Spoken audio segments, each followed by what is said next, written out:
Oi, gente, tudo bem? Bom, como eu havia dito na quarta-feira, agora a gente vai falar um pouco sobre a Guerra de Secessão. Também é um conteúdo muito pouco abordado, mas é importante pensar ele para, enfim, entender a dinâmica da sociedade estadunidense e também para pensar um pouco dos reflexos no mundo.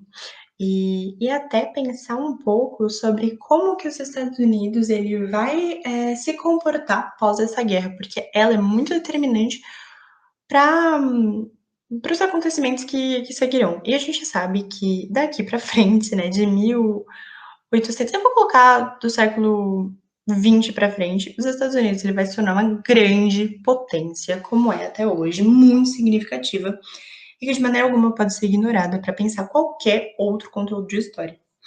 Então, é isso. Qualquer coisa vocês podem entrar em contato, qualquer dúvida, coisa de sempre. E vamos começar. Bom, Guerra de Secessão, então, ela também é chamada de Guerra Civil Estadunidense. Ela acontece de 1861 a 1865. É uma guerra extremamente sanguinária. Eles, enfim, calculam aí uma quantidade de 600 mil a 1 milhão de mortos.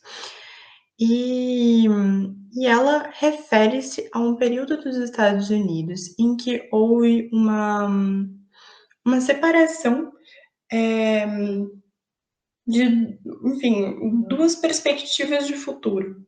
Então a gente vai falar um pouco sobre isso. Os slides são curtíssimos, a abordagem é muito rápida, mas eu espero que seja positiva.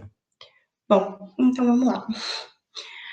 É importante pensar que depois da Declaração de Independência dos Estados Unidos, eles continuaram naquele fluxo normal de manutenção da sociedade e tudo mais, liberdade. Mas é lógico que pensando na expansão, né? Pensando na tomada de outros territórios, a expansão do, do país mesmo, da nação democrática. E é muito importante também a gente lembrar que ele se inicia na costa leste, dessa vez eu não errei. Ele se inicia na costa leste, mas ele vai tomando todos os territórios do lado oeste, central, até se tornar um país de proporções continentais. Então é realmente muito importante pensar nisso. Logo na declaração de independência, a Inglaterra ela concedeu aos Estados Unidos da América alguns territórios mais a oeste das 13 colônias. E, enfim, e aí eles começaram a explorar, né, entender o que estava rolando e tudo mais. No entanto, aquela lógica da divisão, né, norte e sul permanece até a Guerra de Secessão. Depois da Guerra de Secessão, isso vai se misturando até não ter tanta distinção, mas a gente vai entender ainda como que vai estar esse processo. Bom, no norte, representado pelo nome de União, devia estar em letra maiúscula.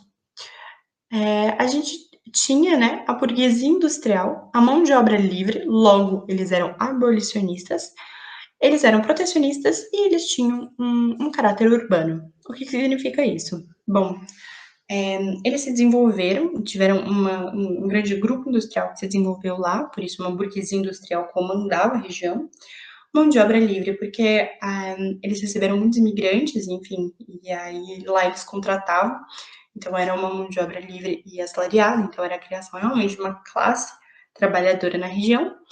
Eles eram protecionistas. Por que, que eles eram protecionistas? Porque eles estavam muito voltados para o mercado interno. Para eles era interessante o desenvolvimento da nação e por isso eles acreditavam em uma política de protecionismo cambial. Bom, e urbano, porque, como eu já disse, eles tinham esse caráter industrial das cidades mesmo. Essa aqui embaixo é a bandeira deles. Bom, contra eles a gente tinha o Sul, que eram os confederados, famosos.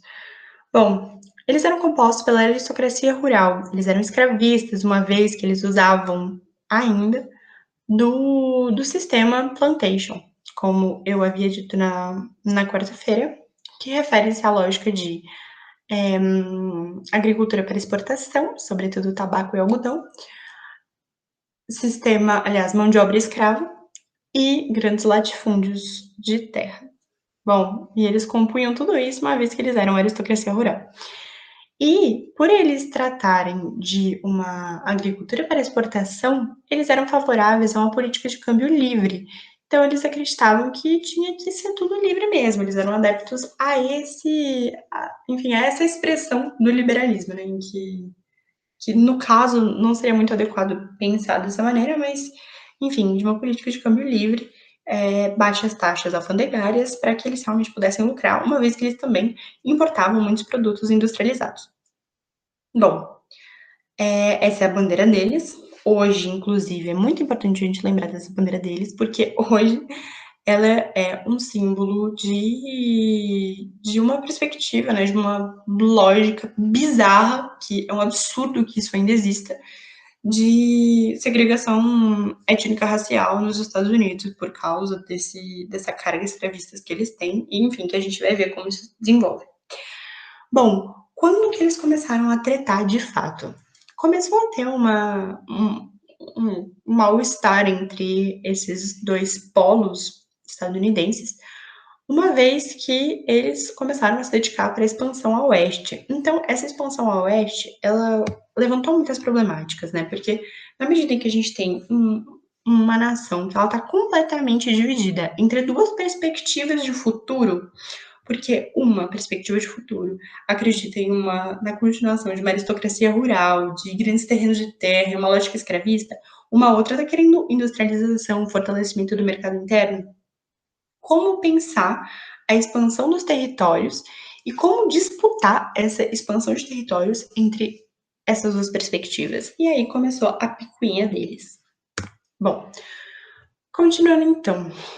O estopim para realmente rolar uma treta e o negócio ficar feio foi a vitória de Abraham Lincoln para a presidência em 1860. Esse cara, ele representava sobretudo os interesses do norte, logo da União. E, e por que foi um estopim, né? Porque desde da década de 60 até antes, assim, acho que desde a década de 50, o, os Estados Unidos, ele estava tendo uma pouca representação política da parte dos sulistas. E eles já estavam começando a ficar com aquele medinho de não ter os seus interesses muito garantidos. E aí eles já estavam meio que em alerta. Com a vitória de um cara do norte, eles já ficaram tipo, meu Deus, ferrou. E aí, incomodados então com a pouca representatividade política e temendo por seus interesses, afinal já havia uma discussão acerca da abolição da mão de obra escrava. Porque a gente sabe que não é porque eles tinham uma concepção abolicionista social que compreendia a necessidade da integração dos povos escravizados na sociedade, mas sim porque eles precisavam de mercado aliás, de mão de obra e de mercado consumidor. Bom, dando continuidade para isso, então. Com essa infelicidade dos confederados, em 1860, a Carolina do Sul, o estado, surtou e falou: eu vou me separar. Resolveu se separar, outros estados também do sul acabaram seguindo um pouco esse exemplo, e aí eles simplesmente, do nada, surgiram com. Mentira, não foi do nada, né? Mas enfim, surtaram e surgiram com os Estados Confederados da América. Tipo, pá, do nada, foi, brotou. E o Jefferson Davis era o seu presidente. Eu acho meio engraçado, porque eu acho meio chacota, né? Porque assim, entendo a importância da história dos Estados Unidos, mas eu não vou negar que meu ranço por eles hoje me impede de ler essa história de uma maneira muito incríveis. Enfim, sobretudo falando sobre a independência na quarta-feira. Mas, enfim, fica em off. E, bom, então o que aconteceu? Eles estavam meio nesse lance de ter alguns estados separados do norte, e o Abraham Lincoln, ele estava preocupado com isso. Ele falou, tipo, meu, eu acho que é melhor a gente realmente se unir, independente do que isso signifique de fato, sabe? Ele estava disposto, inclusive tem uma fala dele que se refere a isso, que ele se dispõe a abolir a escravidão ou não abolir, desde que todo mundo esteja junto. Ele realmente coloca isso como prioridade. Só que o que acontece? Em 61, dia 12 de abril, os confederados simplesmente atacam unidades da União em um forte específico na Carolina do Sul. Tipo, tinha uns caras da União lá, suave, e aí eles foram lá e atacaram. E aí, isso foi o que faltava para realmente rolar a treta armada. E aí a gente começa com a Guerra Civil. Bom, essa Guerra Civil, como eu já disse, ela foi extremamente sanguinária, ela foi um negócio absurdo, principalmente pensando que a história dos Estados Unidos era muito nova ainda, era muito recente, e ter isso logo como início foi realmente um choque, porque muita gente morreu. Bom, pensando como se deu essa briga, né?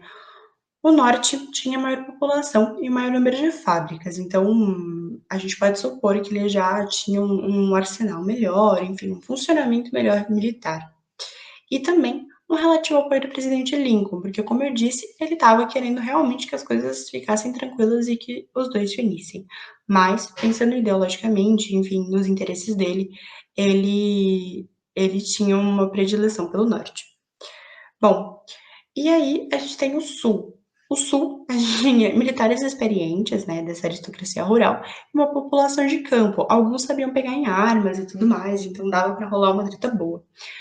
Mas eles contavam com a possibilidade de um apoio internacional, o que eles não tiveram. E aí isso acabou sendo muito prejudicial para todo o restante. Bom, e no fim o que rolou foi a vitória do Norte mesmo, porque como eu disse quando eu mencionei o relativo apoio do Lincoln, o que aconteceu também foi que ele, como presidente, tinha uma certa autonomia sobre algumas legislações e tudo mais, e algumas que afetaram os Estados Confederados da América. Como um embargo econômico, enfim, alguns outros pontos que acabaram favorecendo muito o Sul. Enfim, com a vitória do Norte, o que aconteceu? A abolição da escravidão, mas como eu havia dito, não foi a abolição da escravidão por causa de uma perspectiva social, de um reconhecimento das problemáticas, mas sim porque não estava mais favorável economicamente. Então, isso gerou a segregação, principalmente nos estados do sul. É lógico que a gente sabe que vai rolar uma disseminação disso por todos os estados da nação, mas é importante ressaltar que isso nasce, sobretudo no sul, com inclusive o surgimento do movimento Ku Klux Klan e esses absurdos que a gente vê existindo até hoje nos Estados Unidos, que é no mínimo assustador. Bom, os Estados Confederados eles foram incorporados à federação, então o Lincoln conseguiu o que ele queria. E o que, aliás, antes eu vou mencionar uma coisa também, que por mais que o Lincoln tivesse conseguido o que ele queria, logo depois da guerra, alguns anos depois, ele foi morto por um fanático sulista. Então, assim, né, acabou sendo prejudicado diretamente, assim, custou a vida dele. Mas agora realmente pensando na história dos Estados Unidos e como isso se reflete na história do mundo, essa parte é muito importante. Que, com a vitória do Norte, passou a rolar uma imposição das perspectivas do Norte sobre toda a nação. Então, aquele lance de burguesia industrial, de fortalecimento, de integração da sociedade para realmente pensar o desenvolvimento interno, ele foi incorporado para toda a nação. É lógico que houve resistência no Sul, a gente sabe que até hoje tem um certo contraste sobre o funcionamento da sociedade do Sul e da sociedade do Norte, pensando um pouco também sobre questões de costumes, mas também sobre as atividades econômicas que regem cada uma dessas regiões. Mas essa perspectiva ela foi essencial para pensar todo o restante, porque junto a isso acaba incorporando uma série de doutrinas estadunidenses que vão tomando espaço, né, como por exemplo, doutrina Monroe ou até mesmo o Destino Manifesto, que já estava em alta naquela época, sobre realmente desenvolvimento interno para poder exercer o seu imperialismo. E bom, outro ponto é o desenvolvimento do transporte e da comunicação, como eu havia dito, para realmente promover a integração desse país que estava se emergindo de maneira continental, o que antes era só 13 colônias lá do ladinho do Oceano Atlântico passou a ser um negócio que tomou proporções absurdas. E é isso. Acabamos os slides sobre a Guerra da Secessão. Lógico que foi uma abordagem bem breve, mas acredito que isso seja, de alguma maneira, suficiente, assim, pra gente pensar a importância disso na história dos Estados Unidos, como eu já disse, no reflexo com o mundo. E é isso.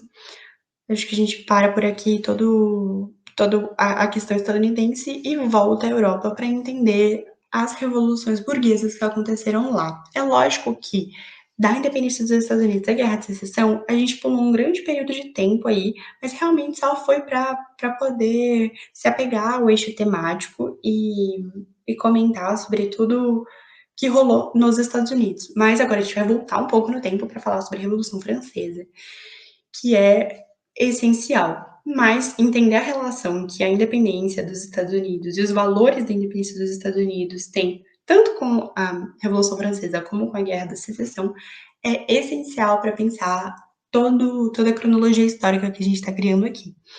E, enfim, é isso. Qualquer coisa, se vocês tiverem qualquer dúvida, mandem e-mail. E, enfim, sugestões também.